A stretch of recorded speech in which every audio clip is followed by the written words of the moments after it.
Good afternoon, friends. Myself Jansari Kishore. Today I will teach in Standard 11 the main book Hornbill, chapter number 2. We were not afraid to die if we can all be together. Okay, so in last lecture I have completed in page number 17 second paragraph. Now let's go ahead. I checked and rechecked my calculation. ये जो writer थे उन्होंने फिर से अपना जो calculation था वो चेक किया, उसके बाद फिर से रीचेक किया. We had lost our main compass. उनका जो मेन कंपास था वो उन्होंने लॉस्ट कर दिया था. That means out of order, यानी वो प्रॉपरली वर्क नहीं कर रहा था, कहीं घुमा दिया था. And I was using a spare which had no been corrected for magnetic variation. जो उसका स्पेयर कंपास था उसमें जो मैग्नेटिक वेरिएशन था वो प्रॉपरली दिखा नहीं रहा था. दैट मीन्स जो फर्स्ट था उसका मेन, वो कहीं ये पानी में, ये सब जो पानी अंदर आ गया था उसमें कहीं खो गया, और जो उसका स्पेयर कंपास था वो कंपास उसको प्रॉपरली मैग्नेटिक वेरिएशन दिखा नहीं रहा था. I made an allowance for this and another estimate to the influence of the westerly currents which flow through this part of the Indian Ocean. Okay, तो I made an allowance for this and another estimate. तो उन्होंने ये जो इतना बड़ा ये जो Indian ocean था तो उन्होंने दूसरा एक एस्टिमेटेड, ओके, क्योंकि दोनों जो कंपास थे वो मेन था, दैट इज़ लॉस्ट, एंड जो सेकंड था that is also some problem. तो अपने एस्टिमेट से उन्होंने फिक्स किया कि हमें वेस्टर्ली करंट की ओर आगे बढ़ना है, और वो डायरेक्शन में वो ये इंडियन ओशन में आगे बढ़े.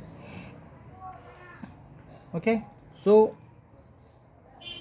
इन दिस पैराग्राफ हमने पढ़ा कि ये जो राइटर थे उन्होंने कैलकुलेशन चेक किया, रीचेक किया, उनका जो मेन कंपास था वो लॉस्ट हो गया था, जो स्पेयर था वो प्रॉपरली मैग्नीफाइड वेरिएशन नहीं दिखा रहा था.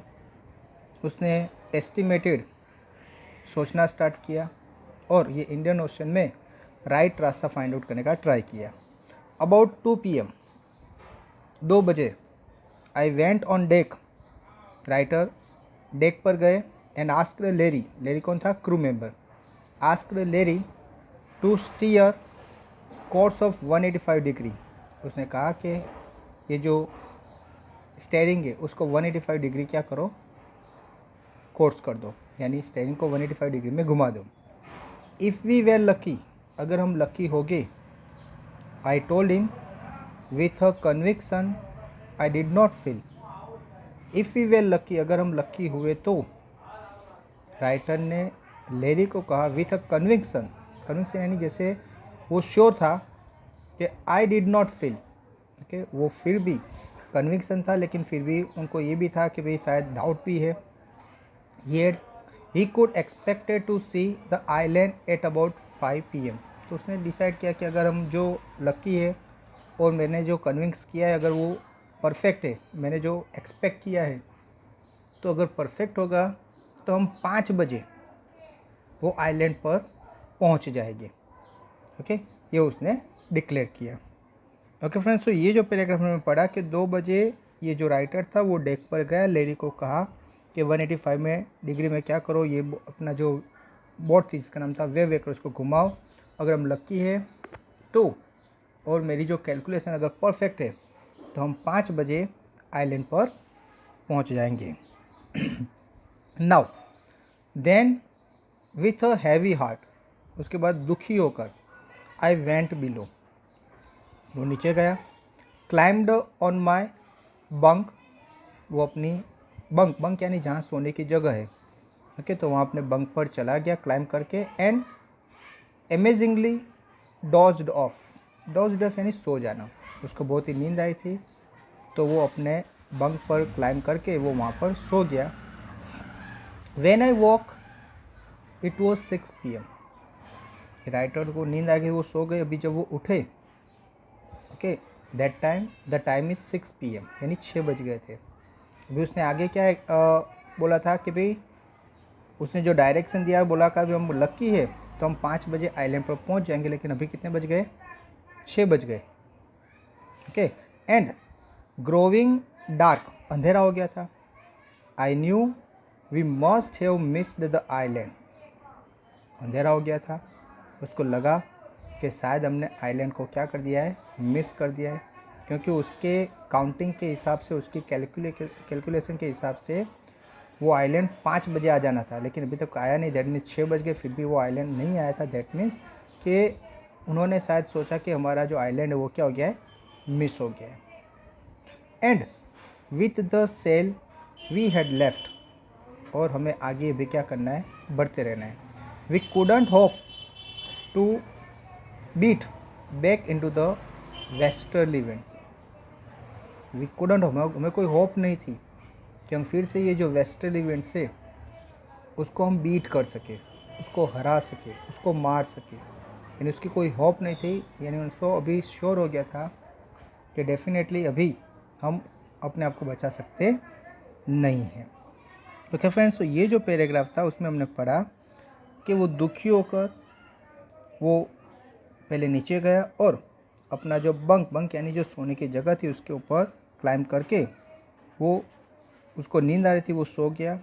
जब वो उठा तो 6 बज गए थे, अंधेरा हो गया था, उसको लगा कि शायद उसने आइलैंड को मिस कर दिया है, ओके। फिर भी वो आगे के आगे सेल कर रहे थे, ओके। हम आगे निकल गए और ये लेफ़्ट, यानी हमसे कहीं प्रॉब्लम की वजह से, कोई कैलकुलेशन की वजह से वो पीछे रह गया है। अभी उसको कोई होप नहीं थी कि भाई हम ये जो वेस्टर्ली जो विंड्स है उसको हम क्या कर सकते, बीट कर सकते, उसको हरा सकते, उसका सामना कर सकते, उससे अपने आप को बचा सकते हैं। ऐसी कोई होप राइटर के मन में थी नहीं। Okay, now see the head. At that moment, वो टाइम पर a tousled head appeared by my bunk, can I have a hug, तो उसी टाइम पर टाउसेल हेड यानी एक हेड, यानी किसका था, वो लड़का था उसका, जोनाथन। वो जोनाथन वहाँ पर आया, कहाँ पर, बंक यानी वो जहाँ पर सोया था वहाँ पर। एंड जोनाथन आस्क्ड, जोनाथन ने आके पूछा। सूजी वॉज राइट बिहाइंड हिम, उसके पीछे सूजी भी खड़ी थी, ओके। तो उसने आकर कहा, कैन आई हैव अ हग, क्या मैं आपको हग कर सकता हूँ? तो राइटर ने पूछा, why am I getting a hug now, I ask, मैं पूछा अभी क्यों? तो उसने कहा, because you are the best daddy in the whole world. क्या कहा उसने, कि आप ये पूरे वर्ल्ड में सबसे अच्छे डैडी हो, okay. And the best captain, my son reply, उनका जो लड़का था जोनाथन, उसने कहा कि आप पूरे वर्ल्ड में एक अच्छे डैडी हो और एक बेस्ट कैप्टन हो। जिसने कहा, ये जोनाथन ने अपने फादर को कहा। अभी ये क्यों कहा उसका भी आगे दिया है। तो उसके फादर रिप्लाई के, not today John, I am afraid. तो यहाँ पर जो राइटर है वो अपने लड़के को कहते हैं, जॉन को, नॉट टुडे यानी आज नहीं हूँ। इन शॉर्ट वो 6 बज गए थे, उसने जो एक्सपेक्ट किया था कि 5 बजे वो आइलैंड आने वाला था, लेकिन वो 6 बज गए, अभी भी कोई आइलैंड नहीं आया था, अंधेरा हो गया था, आगे कुछ नहीं दिख रहा था। तो इसकी वजह से उसने सोचा कि शायद मेरी काउंटिंग गलत है और हम लोग आगे निकल गए या फिर ये जो आइलैंड था वो हमें कहीं मिला नहीं, हम कोई दूसरे डायरेक्शन में चले गए हैं। ओके, तो बोलता है कि नॉट टुडे, आज तो नहीं है, मैं जनरली में होता हूँ लेकिन आज मैं अच्छा कैप्टन नहीं हूँ। तभी why you must be said Susie in a matter of fact voice. Why you must be, Susie क्या बोल रही है कि क्यों आप हो, सूजी ने कहा। In a matter of fact voice, वो अपनी आवाज़ को बढ़ाकर कि यू फाउंड द आइलैंड, आपने आइलैंड को क्या कर दिया, फाउंड, फाउंड यानी फाइंड कर दिया, आपने आइलैंड को फाइंड कर लिया। किसने कहा, ये सूजी ने कहा। ओके फ्रेंड्स, तो ये जो पैराग्राफ था इसमें हमने क्या पढ़ा, ये जो एक एक लाइन वाला था कि भाई ये जो राइटर है वो अपनी जगह पर सोते हैं, तभी उनका लड़का जॉन वहाँ पर आता है और आकर उसके फादर को कहता है कि कैन आई हैव अ हग, क्या मैं आपको हग कर सकता हूँ। तब उसके पीछे सूजी भी खड़ी थी। तो फादर बोलता है क्यों, why am I getting hug now, अभी आप मुझे क्यों हग करना चाहते हो।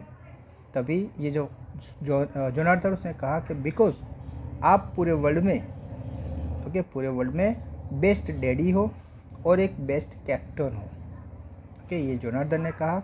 तो ये फादर अफ्रेड, फिर डरते हुए, क्यों, क्योंकि उसको लग रहा था भाई इस बार मैंने जो कैलकुलेशन किया वो रॉन्ग है, जो आइलैंड आने वाला था 5 बजे वो अभी तक आया नहीं है, दैट मीन्स हम कोई दूसरे डायरेक्शन में चले गए हैं और डेफिनेटली हम कहीं मिस हो गए हैं। तो वो आंसर कहता है कि नॉट टुडे, बेटा आज नहीं हूँ। तब तो बोलता है क्यों नहीं, सूजी ने कहा एकदम मोटे आवाज़ से कि हमने यू फाउंड द आइलैंड, आपने आइलैंड को क्या कर दिया, फाइंड कर दिया। ओके, आपने अपनी कैलकुलेशन के हिसाब से जिस तरह से डायरेक्शन लिया वो डायरेक्शन के अकॉर्डिंग हमारे सामने ही एक क्या हो गया, आइलैंड आ गया है। व्हाट, आई साउटेड, तब राइटर एकदम खड़े हो गए, क्या, it's out there in front of us, उसने कहा कि हमारे फ्रंट ऑफ अस यानी हमारे सामने ही है, it's out there in front of us, हमारे क्या है, सामने ही है। दे कॉरस, कॉरस डे यानी साथ में एकदम चिल्लाना, साथ में कुछ आवाज़ करना, उसको कोरस बोलते हैं। As big as a battle field, ये जो आइलैंड था वो इतना बड़ा था कि जैसे कोई एक बैटल सीप है, ओके, कोई बैटल सीप है, कोई बैटल के सीप की तरह इतना बड़ा ये आइलैंड था। ये सब ने साथ में, कोरस का मीनिंग होता है साथ में कहना। Okay, now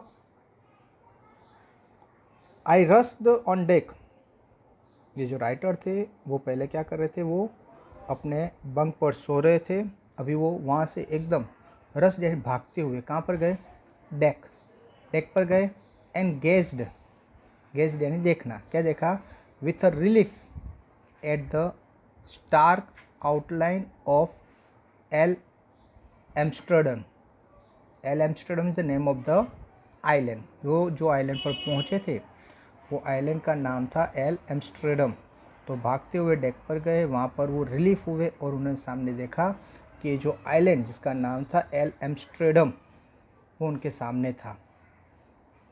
it was only a bleak piece of volcanic rock, ये जो आइलैंड था वो एक वॉल्केनिक रॉक था। वॉल्केनिक रॉक का मीनिंग होता है जिसमें से वॉल्केनो एनी टाइम इरेज होता है, ठीक है, कभी भी उसमें से वॉल्केनो इरप्ट होता है।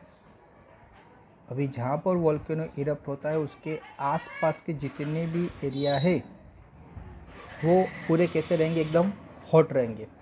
वहाँ आसपास की जो लैंड है, ज़मीन है, वहाँ पर कभी भी कोई वेजिटेशन पॉसिबल नहीं है, क्योंकि अगर कुछ हुआ तभी, अगर वॉल्केनो इरप्ट हुआ तो वो जो लावा होता है वो लावा वो पूरी ज़मीन को बंजर बना देते हैं।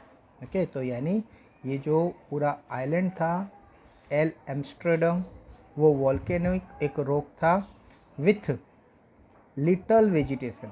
ओके, लिटल वेजिटेशन क्यों बोला है कि जहाँ पर ये जो वॉल्केनो जहाँ पर ये इरप्ट होता है तो वो जहाँ तक आगे बढ़ सकता है वहाँ पर बढ़ेगा, उसके बाद का जो एरिया है उसमें हम क्या कर सकते हैं, वेजिटेशन कर सकते हैं, यानी लिटल वेजिटेशन। यानी मोस्ट ऑफ जो जगह थी ये वॉल्केनो ने कवर कर दी थी, लेकिन कुछ ऐसी जगह थी जहाँ पर ये लोग क्या करते थे, वेजिटेशन कर सकते थे। इन शॉर्ट वहाँ पर कोई प्लांट या ट्री या ऐसा कुछ हो सकता है।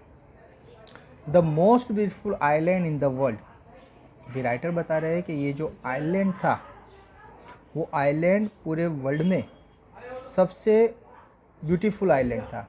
अभी ये ब्यूटीफुल आइलैंड क्यों कहा है, क्योंकि यही एक जगह है, यही एक आइलैंड है जहाँ वो पहुँच गए थे, जिसकी वजह से उन्होंने अपने आप को क्या किया था, बचा लिया था। ओके, क्योंकि उनकी शिप इतनी कैपेबल नहीं थी, उनकी शिप बहुत ही वीक हो गई थी, उसकी वीक जो शिप थी वो इतनी स्ट्रॉन्ग नहीं थी कि वही शिप के सहारे वो ऑस्ट्रेलिया तक पहुंच सकते थे। तो यहाँ पर उनको एक सहारा मिला था कि जिसकी वजह से उन्होंने, ये जो राइटर थे, उन्होंने अपनी वाइफ और 2 बच्चे, एक लड़का एक लड़की, और उसके साथ अपने आप को और उसके साथ 2 जो क्रू मेंबर थे सबको उन्होंने क्या किया था, बचाया था। ओके फ्रेंड्स, तो ये जो था उसमें हमने पढ़ा कि ये जो लड़का है उसको हक करना चाहता है, तब बोलता है फादर भी, मैं आज बेस्ट फादर नहीं हूँ। तभी उसकी लड़की जोर से बोलते हुए, सामने देखो आपने आइलैंड को फाइंड आउट कर दिया है। खुश हो जाता है, वो भागता हुआ कहाँ जाता है, डेक पर जाता है। ओके, तो वो जब आइलैंड को देखता है तो जोर से सब साथ में कहते हैं कि अब as big as a battle ship, जैसे बैटल शिप बड़ी होती है इस तरह से ये जो रॉक था, ये जो आइलैंड था वो भी इतना बड़ा था। उसके बाद बात की है कि ये जो एल एम्स्टर्डम, ये जो आइलैंड था वो एक वॉल्केनिक रॉक था जिसमें से कभी भी वॉल्केनो निकल सकता था, इसीलिए वहाँ पर लिटल वेजिटेशन था। लिटल वेजिटेशन का मीनिंग यानी बहुत ही कम ऐसी जगह थी जहाँ पर वेजिटेशन पॉसिबल था। बाकी मोस्ट ऑफ जगह थी वो वॉल्केनो ने क्या कर दी थी, कवर कर दी थी, कि जिसकी वजह से वहाँ पर ज़्यादा जो ट्रीज़ है और ये सब वहाँ पर वेजिटेशन पॉसिबल था नहीं। ओके, और इन लोगों यानी ये लोग देखते कहते हैं कि ये जो आइलैंड है वो वर्ल्ड में सबसे मोस्ट ब्यूटीफुल आइलैंड है। तो मोस्ट ब्यूटीफुल आइलैंड कहने का मीनिंग ये था कि उसकी वजह से ही आज उन लोगों ने अपनी जान क्या की है, बचाई है।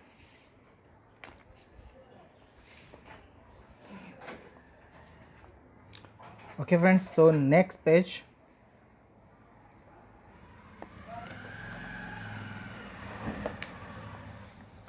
नेक्स्ट पेज में देखिए, page number 18। We anchored offshore for the night, हमने ऑफशोर यानी जहाँ पर शोर था वहाँ पर उन्होंने क्या किया, एंकर्ड यानी अपना जो शिप था उसको वहाँ पर क्या किया, बांध दिया।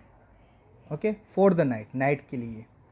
एंड द नेक्स्ट मॉर्निंग, और यानी पूरी नाइट वो उसी में सोते रहे, और जो नेक्स्ट मॉर्निंग था उस टाइम पर all 28 habitants of the island, यानी वो आइलैंड पर टोटल 28 लोग रहते थे। ओके, आई टोल्ड यू कि वहाँ पर कोई इंसान रहता नहीं था क्योंकि वेजिटेशन नहीं था, लेकिन कुछ जो साइंटिस्ट थे वो वहाँ पर कुछ रिसर्च कर रहे थे कि जिसकी वजह से वो वहाँ पर थे। तो टोटल वहाँ पर 28 लोग थे। ओके, तो 28 लोग वहाँ पर रहते थे off the island, cheered as they helped us ashore. तो जब उन्होंने इन लोगों को देखा, शिप को देखा, तो वो लोग वहाँ पर गए और इन सबको हेल्प की। यानी ये जो राइटर, उसकी वाइफ, उसके 2 बच्चे और जो 2 क्रू मेंबर थे, उन सबको क्या किया, हेल्प की। किस तरह से हेल्प की, तो वो ऑल आर इंजर्ड, सब इंजर्ड थे, उसको दवाई की। ओके, उसके बाद उनके पास 2-3 दिन से खाना भी नहीं खाया था तो खाना खिलवाया। तो इस तरह से उन्होंने क्या की, जो पहले कहीं पर उसको लगा था तो उसकी ट्रीटमेंट की, उसके बाद उसको खाना खिलाया। क्योंकि ये जो 28 लोग रहते थे ये मोस्ट ऑफ क्या हो सकते हैं, साइंटिस्ट हो सकते हैं। तो उन्होंने अपना जो स्टॉक वहाँ पर खाने के लिए भरा था उसी में से उन लोगों को खाना खिलाया। Okay, now see the next paragraph. With land under my feet again, जब राइटर ने देखा कि फिर से उसके पैर के नीचे क्या आ गई है, लैंड, ज़मीन आ गई है। क्यों, क्योंकि मतलब कि 3 साल से तो वो ऑलरेडी क्या कर रहे थे, शिप में ही वो घूम रहे थे। उन्होंने 1 लाख और 5000 किलोमीटर पार कर दिया था इजीली विदाउट एनी प्रॉब्लम। उसके बाद उन्होंने वहाँ से ये आगे की तरफ जो बढ़े थे केप टाउन की तरफ, तो वहाँ उनको क्या हुआ था, प्रॉब्लम स्टार्ट हुआ था। ओके, लेकिन उसमें भी जैसे क्रिसमस के दिन की बात थी, तो क्रिसमस से 6 जनवरी तक, क्रिसमस से लेकर 6 जनवरी तक, दैट मीन्स वो जो मंथ है क्रिसमस के बाद कितने होते हैं, 6 दिन उसमें होते हैं, और दूसरे 6 दिन यानी 12 दिन तक। ओके, 12 दिन तक उनको बहुत ही ज़्यादा प्रॉब्लम क्रिएट करना पड़ा था। बाकी उससे पहले उन्होंने 3 साल, ओके, 3 साल में जो 1,05,000 किलोमीटर जो सीमें पार किया था, जो क्रॉस किया था, उसमें कोई प्रॉब्लम था नहीं। तो यानी 3 साल और ये 12 दिन वो उन्होंने कभी ज़मीन पर पैर नहीं रखे थे। लेकिन राइटर बहुत खुश होता है कि आफ्टर मैनी डेज या मैनी ईयर्स उसने अपने पैर ज़मीन पर रखे थे। My thoughts were full of Larry and Herbie's. उसकी जो थॉट्स थी वो सोच रहा था किसके लिए, लैरी और हर्बीज के बारे में। Cheerful and optimistic under the direst stresses. तो वो लैरी के बारे में और हरी और लैरी दोनों क्या थे, उसके क्रू मेंबर थे। तो वो उनका पूरा जो थॉट थी, उनकी जो पूरी थिंकिंग थी, वो ये दोनों के बारे में थे कि दोनों बहुत ही चीयरफुल थे एंड ऑप्टिमिस्टिक यानी वो आशावादी थे। ओके, अंडर द डायरेस्ट स्ट्रेस, ये इतना ज़्यादा प्रॉब्लम था, लेकिन फिर भी ये सब जितने भी लोग थे, और ख़ास करके ये राइटर ने अपने 2 जो क्रू मेंबर थे उसके बारे में बात की है कि यहाँ पर कि जो लैरी और हर्बीज था वो दोनों पॉजिटिव थिंकिंग वाले थे, वो आशावादी थे। उतना ज़्यादा प्रॉब्लम होने के बाद कभी उन्होंने कंप्लेन नहीं की। ओके, एंड ऑफ मैरी, और उसके बाद मैरी के बारे में बोलता है कि वो stayed at the will for all those crucial hours. जब उसको रियल में जिस टाइम पर एक ऐसे इंसान की ज़रूरत थी कि उस टाइम पर ये विल को हैंडल करे, तो ऐसे टिपिकल टाइम में ये जो मैरी थी उसने विल को क्या किया था, हैंडल किया था। विल को हैंडल करना दैट मीन्स पूरी शिप को हैंडल करना। ओके, तो ये मैरी ने उस टाइम पर पूरे शिप को जैसे क्या किया, हैंडल करके रखा था, संभाल कर रखा था। इसलिए वो मैरी का भी क्या करता है, शुक्रिया अदा करना चाहता है। उसके बाद किए most of all I thought of 7 year old girl. उसके बाद वो बात की है जो उनकी 7 ईयर की ओल्ड गर्ल, 7 साल की जो लड़की थी, सुजान। ओके, तो राइटर अभी सुजान के बारे में बात कर रहा है कि वो did not want us to worry about a head injury which subsequently took 6 minor operation to remove recurring blood clot between skin and skull। तो जिसने उसकी जो लड़की थी जो 7 साल की थी, उसने वो did not want us to worry, तो वो सोच नहीं रही थी कि मेरे फादर मेरी वजह से ज़्यादा टेंशन में आ जाए। ओके, तो अबाउट अ हेड इंजरी, उसकी जो हेड इंजरी थी जो उसको सिर पर लगा था, और डे बाय डे उसका जो ये जो बिग बम्प था वो डे बाय डे क्या हो रहा था, स्वॉलन हो रहा था। तो उसको ठीक करने में विच सब्सिक्वेंटली टुक 6 माइनर ऑपरेशन, उसको ठीक करने में उसको 6 माइनर ऑपरेशन करने पड़े to remove the recurring blood clots, क्योंकि उसके बीच में ब्लड क्लॉट यानी जो ब्लड था वो जाम हो गया था, उसको ब्लड क्लॉट कहते हैं। ओके, तो remove that blood clot between skin and skull, उसकी स्किन और जो स्कल था, स्कल यानी अपना जो पूरा मुंह होता है, ओके, तो अंदर जो हड्डी होती है उसको बोलते हैं स्कल। ओके, तो उसकी जो स्किन और स्कल थे उसके बीच में जो ब्लड क्लॉट हो गया था उसको रिमूव करने में उसको 6 माइनर ऑपरेशन करने पड़े, तब जाके वो क्या हुई, ठीक हुई। लेकिन यानी इन शॉर्ट ये कहना का मीनिंग है कि उसको बहुत ज़्यादा प्रॉब्लम था, लेकिन फिर भी वो लड़की ने कभी भी अपने फादर को कंप्लेन नहीं की कि मुझे बहुत ज़्यादा पेन हो रहा है, मुझे क्या करो, दवाई कराओ। ओके, तो ऐसा उसने कंप्लेन नहीं की। और उसके बाद end of a 6-year-old boy who was not afraid to die. दूसरा उसका 6 साल का लड़का, दूसरा कौन, उसका 6 साल का लड़का कि जो was not afraid to die, वो मरने से नहीं डरता था। उसका 6 साल का लड़का जिसका नाम था जोनार्दन, वो मरने से नहीं डरता था। क्यों? क्योंकि उसने क्या कहा था कि I am not afraid to die because we all are together, mummy, you, Suzanne and myself. तो ये जो लेसन है उसमें ये जो क्रू मेंबर थे उन्होंने भी अच्छी तरह से अपना काम किया। राइटर तो डेफिनेटली, राइटर के ऊपर तो पूरा ये जहाज़ और ये पूरी स्टोरी उन पर ही डिपेंड करती है, लेकिन उनको इन लोगों ने क्या क्या सपोर्ट किया कि जिसकी वजह से वो ऐसी सिचुएशन में भी अपने माइंड को अच्छी तरह से अप्लाई करके ओके इन सबको ये जो पोजीशन थी उसमें से सबको बचाया और सबको बाहर ले गया। ओके, जैसे कि उसका शिप टूट गया था तब उसकी वाइफ ने सबसे पहले क्या किया, ये व्हील को हैंडल करने के लिए रेडी हो गई कि जिसकी वजह से जहाँ पर लीकेज था वो लीकेज को उसने क्या किया, ठीक किया। उसके बाद उसके जो बच्चे थे, सुजान को लगा था लेकिन फिर भी उसने कंप्लेन नहीं कि मुझे बहुत ज़्यादा पेन हो रहा है, लेकिन वो फादर को बोलती है कि भाई आप अपने काम में काम करो, मुझे कोई टेंशन नहीं है। तो ये कहने की वजह से उसके फादर क्या रहे, उसको और ज़्यादा उत्साह आ गया और ज़्यादा एंथुसिज्म मिला और वो बचाने के लिए लग गए। उसका जो लड़का था उसने भी कहा कि भाई हम मरने वाले हैं, तब उसके फादर के पास कोई आंसर नहीं था, लेकिन फिर बच्चा सामने से कहता है कि मुझे मरने से भी डर नहीं लगता है। क्यों? क्योंकि हम सब क्या है, साथ में हैं। आप हो, मम्मी हो, सुजान हो, मैं हूँ। यानी अगर मृत्यु भी आएगी, अगर मौत भी आ जाएगी तो भी मुझे डर लगता नहीं, क्योंकि हम सब क्या है, साथ में हैं।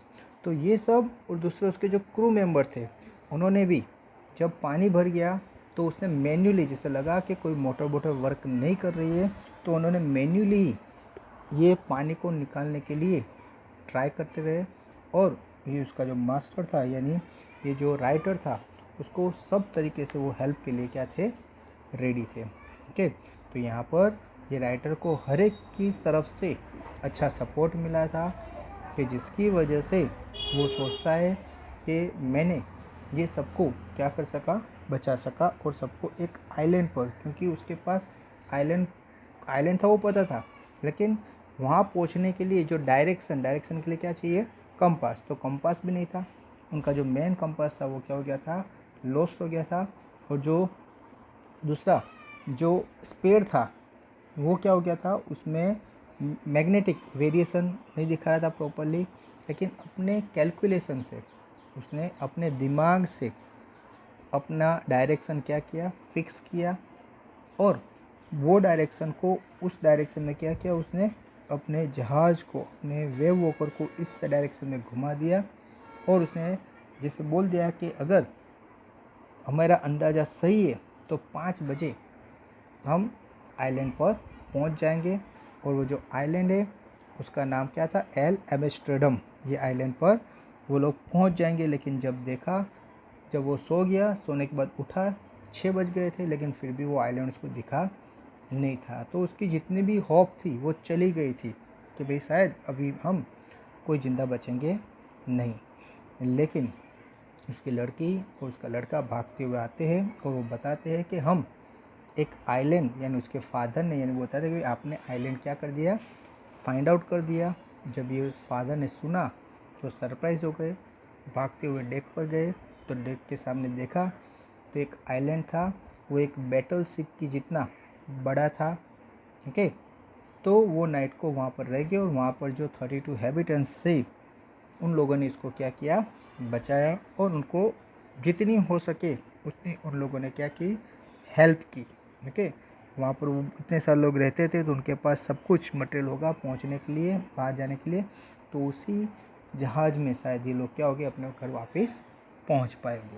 ओके फ्रेंड्स, तो इसके साथ मैं आपको एक PDF दूंगा, इसमें आपका होमवर्क होगा तो आपको करना है। Okay friends, thank you very much to listen me carefully.